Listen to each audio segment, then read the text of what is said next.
नमस्कार, स्वागत है आपका। आप देख रहे हैं सी न्यूज भारत। मैं हूं आपके साथ इशिता। वक्त हो गया राजस्थान बुलेटिन का। इस बुलेटिन में बात होगी जोधपुर की, जहां 5 दिनों के प्रवास के बाद पूर्व मुख्यमंत्री अशोक गहलोत जोधपुर से दिल्ली के लिए रवाना हुए। साथ ही बात होगी श्री गंगानगर की, जहां लंबी वार्ता के बाद किसानों का आंदोलन स्थगित किया गया। ऐसी तमाम खबरों पे करेंगे विस्तार से बात। खबर जोधपुर से है, जहां पूर्व मुख्यमंत्री अशोक गहलोत 5 दिनों के प्रवास के बाद जोधपुर से दिल्ली के लिए रवाना हो गए।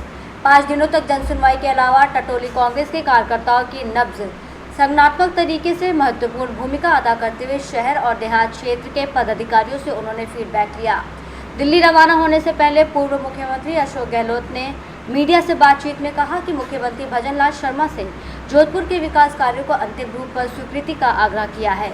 कुछ विकास कार्य थोड़ी सी गंभीरता से पहुंच जाएंगे अपने लक्ष्य तक। कांग्रेस सरकार ने बड़े से बड़े फैसले लेकर जोधपुर में विभिन्न संस्थाओं की स्थापना की थी। सरकार का पैसा विभिन्न प्रोजेक्ट पर खर्च हुआ था।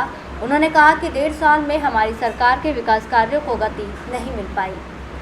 उसमें सबसे इम्पोर्टेंट बात है कि आपने वो तमाम प्रोजेक्ट देखे जो आपकी सरकार ने लागू किए थे, चाहे आयुर्वेद यूनिवर्सिटी हो, तो एक एक जगह आप जाकर के आए, फीडबैक लेके आए।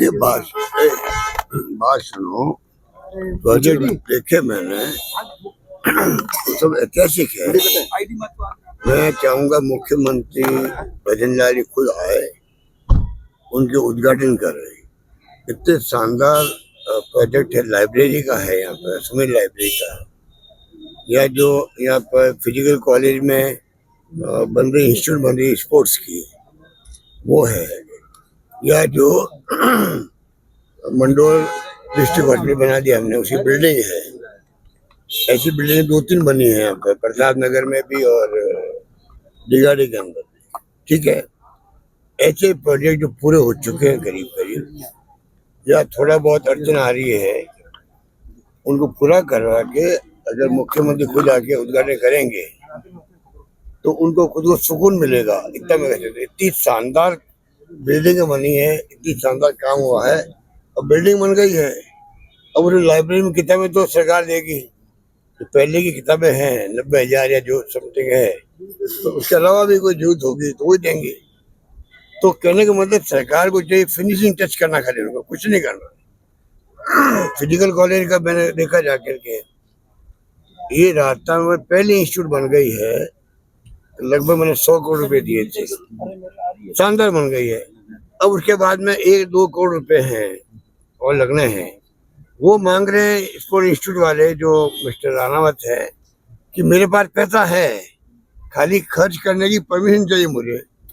वो परमिशन नहीं मिल रही उनको, तो 2 करोड़ 2.5 करोड़ के काम बच गए हैं 100 करोड़ में, पैसा उनके पास है, आप परमिशन दे नहीं रहे हो। ये जो इस प्रकार के अपने पिन फिक्स कर रखे हैं, अटका रखे हैं, ये सरकार के हित में भी नहीं है। सरकार बदनाम होगी पूरी तरह से कि 100 करोड़ लग गए हैं, इंस्टीट्यूट शुरू नहीं हो रही है। कोचेज आएंगे, 1000 स्पोर्ट्स मैन वहाँ पे उसमें भाग लेंगे, 250-500 का वहाँ बन गया हॉस्टल, शानदार। अभी जो जनरल स्थिति आप देखोगे हॉस्टलों को, तो हमें मतलब संकोच होगा, शर्म आएगी कि बच्चे कैसे रह रहे हैं। पहले था नहीं बिल्डिंग, अब हमने नहीं बना दी हॉस्टल, 500 बच्चों का हॉस्टल बन गया, लड़कियों का लड़कियों का। अब सरकार को चाहिए, काम कौन करेगा? तो मैंने देखा है, बहुत ही जाकर खुद ने देखा है, सरकार को, मुख्यमंत्री को चाहिए इस पे ध्यान दे। सरकार का पैसा खर्च हुआ, मेरा पैसा था नहीं कोई व्यक्तिगत। फिनटेक इंस्टीट्यूट बन रही है, पहले यूनिवर्सिटी बना रहे थे हम लोग, पता नहीं वो क्या करेंगे। शानदार बिल्डिंग बनी, 500 करोड़ लगे होंगे वहाँ पर, वो पड़ी रही, क्या कैसे काम चलेगा? मेडिकल यूनिवर्सिटी मारवाड़ की, ऐतिहासिक काम हुआ है, देख के आया मैं, काम चल भी रहा वहाँ पे, और गति दे काम को, बढ़ाए काम को, तब जाके उनका फायदा मिलेगा। कहने का मतलब ये कि इतने शानदार प्रोजेक्ट जो हमारे वक्त में आए थे, लगभग पूरे हो चुके हैं, और 1.5 साल में जो गति धीमी कर दी, उस कारण से अभी तक वो पूरे हुए नहीं। और आज स्थिति बन गई कि अगर ये 2-4 महीने में काम पूरे करके मुख्यमंत्री खुद पधारे जोधपुर के अंदर, जोधपुरवासियों को अच्छा लगेगा। ये मुख्यमंत्री खुद आके उनका उद्घाटन कर रहे हैं, उनको खुद को सुकून मिलेगा, उनको प्रेरणा मिलेगी कि जोधपुर में जो काम हुए हैं वैसे काम मैं राजस्थान में और जगह करवाऊँ। सर, ये जो 5 दिन रहे सर, खूब जनता आपसे मिली, हजारों की संख्या में लोग मिले हैं। एक संगठनकर्ता की आपकी भूमिका, ये संगठन को और मजबूती देने का भी आपसे शहर के हो चाहे सबसे आपने फीडबैक भी लिया है और डायरेक्शंस भी दिए हैं। आपको लगता है निकाय चुनाव भी है, आगे देखिए, पंचायतों के चुनाव भी है? देखिए, जो हमारे मंडल अध्यक्ष बन गए, पदाधिकारी बन गए, उसके डीएलएच बन रहे हैं, तो संगठन का काम पूरे राजस्थान में चल पड़ा है। संगठन भी जो आप सोचते हो वो बात नहीं है। अब मजबूती से कार्यकर्ता आगे आ रहे हैं, वो समझ गए देश में क्या हो रहा है। देश में ध्रुवीकरण पूरा कर दिया देश के अंदर। आज अगर मैं संक्षिप्त में बात करूं आपसे, तो मैं कहना चाहूंगा देश को जरूरत कांग्रेस की है, क्योंकि कांग्रेस सभी धर्म, सभी जाति, सभी भाषा बोलने वालों के साथ लेके चलती है। ये गुलदस्ता बहुत शानदार है देश का, फूलों का, विभिन्न फूल है इसके अंदर, जाति के नाम पे, धर्म के नाम पर, जातियों के नाम पर, भाषा बोलने के नाम पर। इसको कांग्रेस ही मजबूत बना सकती है। ये आम देश चाहता है कि कांग्रेस को चाहता है। कांग्रेस का मजबूत होना बहुत आवश्यक भी है। हम सब उसमें लगे हुए हैं। राहुल गांधी तो नारा दे चुके हैं संविधान बचाओ का। कल हमने जब प्रोग्राम किया, आपने सुना होगा कि संविधान बचाओ की बात हम क्यों कर रहे हैं। जुडिशरी पे, इलेक्शन कमीशन पे, एजेंसी जो है, सब पे दबाव है, तो कैसे डेमोक्रेसी रहेगी? तो बहुत बड़े क्वेश्चन मार्क है। तो मैं कहना चाहूंगा कि उन तमाम बातों में कांग्रेस वाला समझ गया कि हमें मजबूती प्रदान करनी है। और मैं समझता हूँ आप खुद महसूस करोगे कि हमारी शानदार योजना थी पिछली सरकार की। आज आप चले जाओ कोई गांव में, मेरा चैलेंज है, राजस्थान में किसी गांव में चले जाओ। मैंने मुख्यमंत्री को आगाह किया 2-3 बार, आपके हित में मैं कह रहा हूँ। गांव में लोग क्या बात करते हैं आपकी गवर्नमेंट के बारे में, जरा सुन के आइए। हमारे बारे में वो क्या बोलते हैं, सरकार नहीं आई, अब क्या पश्चाताप उनको हो रहा है, क्या वो फील हो रहा है, सब आपको मालूम पड़ जाएगा। उससे आप गवर्नेंस अच्छी कर पाओगे। सरकार आपको चलानी है 5 साल, सरकार उनको चलानी है ना। हम थोड़ी करेंगे, हम कोई सरकार आपकी तरह गिराने की बात करेंगे, आपकी तरह सरकार गिराने के षड्यंत्र रचेंगे दिल्ली के अंदर। हम तो नहीं कह रहे हैं, हम कह रहे 5 साल राज करो आप आराम से। और कम से कम जो स्थिति पब्लिक की बन गई है 1.5 साल में ही, बहुत लोग कोई सुनवाई करने वाला नहीं है, भयंकर करप्शन हो रहा है, भ्रष्टाचार हो रहा है। अगर ध्यान नहीं देंगे तो उनको ही तकलीफों की बात है।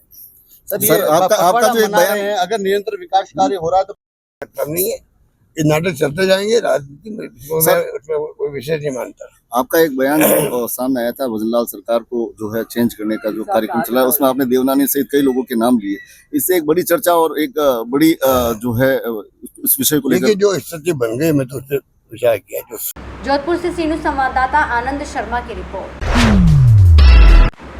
खबर राजगढ़ से है, जहां गंगाबाग में चल रहे श्री जगन्नाथ मेला महोत्सव के तहत ठिकाना गंगाबाग के महंत प्रकाश दास महाराज, शहर के गणमान्य लोग, सामाजिक संगठनों के पदाधिकारी, साधु संतों के साथ कल सोमवार को सुबह 9:15 पर मेला स्थल पर भगवान जगन्नाथ दरबार पहुंचेंगे। महंत प्रकाश दास महाराज जगन्नाथ मंदिर के महंत पूर्णदास को भगवान जगन्नाथ को बारात संग मंगलवार को ठिकाना गंगाबाग में आयोजित स्नेह भोज के लिए आमंत्रित करेंगे। मंदिर में पहुंचकर भेंट न्यौछावर करेंगे। वहीं वधु पक्ष माता जानकी की ओर से ठिकाना गंगाबाग की ओर से वरमाला महोत्सव पर स्नेह भोज की ये परंपरा वर्षों से निभा रहे हैं। जन जन के आराध्य देव भगवान जगन्नाथ का 7 दिवसीय मेला हर वर्ष की भांति राजगढ़ में आयोजित हो रहा है, जिसमें वरमाला महोत्सव के उपलक्ष्य में 1 जुलाई को स्नेह भोज का आयोजन ठिकाना गंगाबाग पर आयोजित रहेगा, जिसमें मेले में आने वाले श्रद्धालु भक्त लोग, जितने भी संगठन, सामाजिक संगठन, गणमान्य लोग हैं, सभी परिषदियों में शामिल होंगे। कल हम भगवान को आमंत्रित करने के लिए जगन्नाथ दरबार भवन, जगन्नाथ मंदिर मेला स्थल पर जाएंगे, जहां भगवान को भेंट न्यौछावर करेंगे और भगवान को बारात संग आने के लिए आमंत्रित करेंगे। माता जानकी और भगवान जगदीश जी, जगन्नाथ जी महाराज कल रात्रि को परसों 1 जुलाई को उसमें पर्ण सूत्र में बन जाएंगे।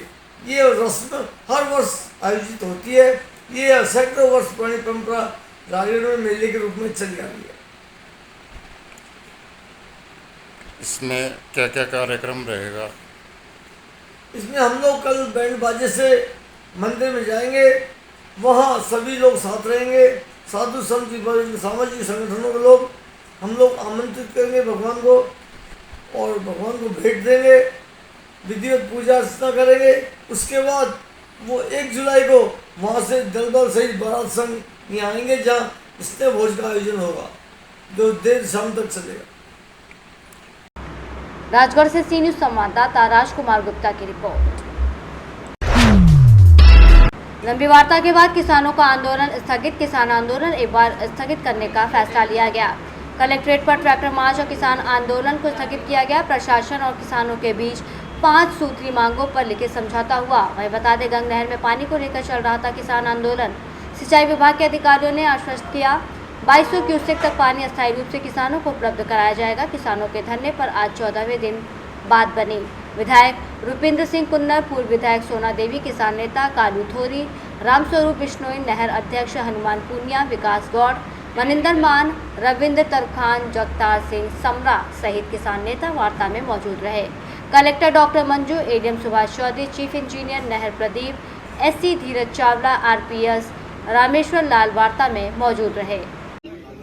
वार्ता पिछले 13 दिन से धरने पर बैठे थे। कल हमारा जो ट्रैक्टर रैली का जो आह्वान था उसको देखते हुए प्रशासन ने आज संडे वाले दिन कमेटी के साथ वार्तालाप की। वार्तालाप में उन्होंने 2200 क्यूसेक पानी सुटेबल रहने की वादा किया है और जो अन्य हमारी 4 और मांगें थी उस पर भी काम। श्री गंगानगर से सी न्यूज संवाददाता हेमंत की रिपोर्ट।